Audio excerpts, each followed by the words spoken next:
Good evening, everybody. Welcome to this live webcast. We are at CCR in Montreal, Centre Claude Robillard, where the Royal de Montréal are hosting the New York Empire.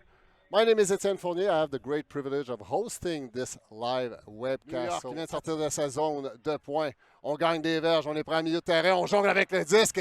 Oui, c'est maîtrisé en plein cœur du terrain, du côté du banc des joueurs. On vous rappelle, les joueurs ont 7 secondes pour tenter une passe. On passe la passe longue, c'est dans la zone de points. Et c'est attrapé par New York qui brise la glace en inscrivant le premier point. C'est 1-0 New York avec 11-07 à faire au premier quart. D'un octroiera 10 verges à Montréal. Brichet avec le disque, cherche une option, commence à se faire tard. 7 secondes seulement pour tenter une passe. Et voilà, il va trouver Dylan Lacombe-Bourgoine qui tente la passe longue. Kevin Quinlan, le vétéran montréalais qui se démarque, s'offre en cible et octroie à son équipe un deuxième point.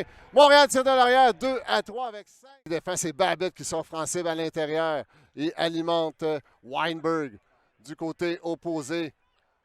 Belle progression des New-Yorkais. C'est Osgood maintenant avec une belle passe en croisée du côté droit. La passe qui trouve John Litio. Quelle belle passe ici. C'est Brichet encore une fois avec le disque.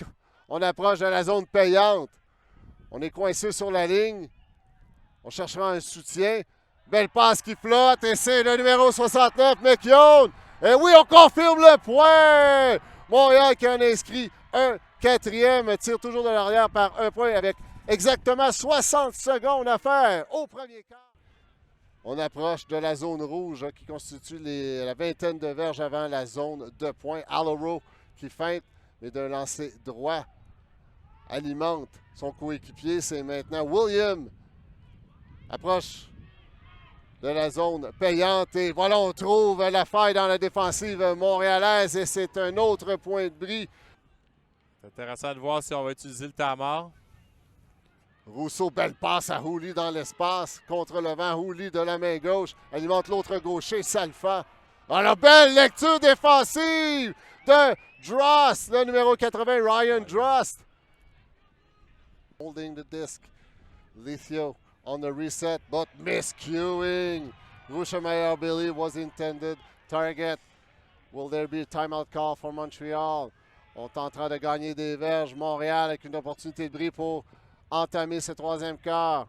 C'est Brichet avec le disque. Le disque flotte, mais oh, Rousseau qui garde le focus, sauf ce disque. C'est Salva maintenant. Remet à Rousseau. Rousseau du revers. Trouve Brichet feinte du côté droit. Retient son disque, cherche une option. Commence à se faire tard en plein cœur du disque. Rapidement, Montréal avec un point bris d'entrée de jeu pour le troisième quart. Break point conversion by Montreal. Montréal qui tire de l'arrière maintenant par deux. Montréal patient. On tente le beau plongeon défensif de New York, mais c'est bien maîtrisé par Montréal. On a le beau, quel défensif du numéro 16, Mike Drost. Encore une fois, New York avec un beau contrôle du disque. On trouve Jack William à une douzaine de verges de la zone payante. William, un beau petit lancer droit. Là. Ça a l'air facile, c'est extrêmement technique ce lancer. New York avec, on attaque le côté bris. Et devinez qui? Jeff Babbitt, encore une fois, qui s'ouvre du côté fermé, connaît ses passeurs. On voit une équipe montréalaise là, qui vraiment bataille de très, très belle façon et qui montre plein de belles choses défensives ici de la part des New-Yorkais. C'était Kohut qui a su bien anticiper ça. Et rapidement, on passe le disque. Là. Passe et repasse, c'était Home et Aloho qui ont gagné rapidement des verges une quinzaine de secondes maintenant en plein cœur du terrain. Montréal qui menace. Oh, belle passe ici, bien attrapée par McKeown. Il y avait de la pression défensive, 8 secondes à faire. McKeown devra tenter quelque chose. La passe, là, c'est droit. Oh, qui se faufile en fond de zone pour retrouver, je crois que c'est Warwick, le numéro 51. Retient son geste. Commence à se faire tard, attaque le côté bris, trouve O.G. Semard, le numéro 71. O.G. Semard du côté bris, beau plongeon! Et c'est confirmé! McKeown qui s'offre en spectacle, qui fait lever la foule montréalaise.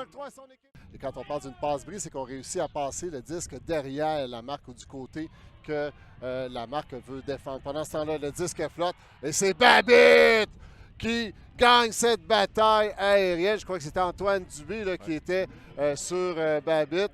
Évidemment, on le voit en gros plan ici. Burpee qui ne lui laisse aucunement avoir l'intérieur. Là, c'était Lacombe Bourgoin là, qui s'offre en cible, mais Drust était là. Mais voilà, défensive des New-Yorkais. Chartok, belle anticipation, contre-attaque rapide des Blancs. C'est à la ligne des points. Et rapidement, New York qui punit. Il s'offre en cible.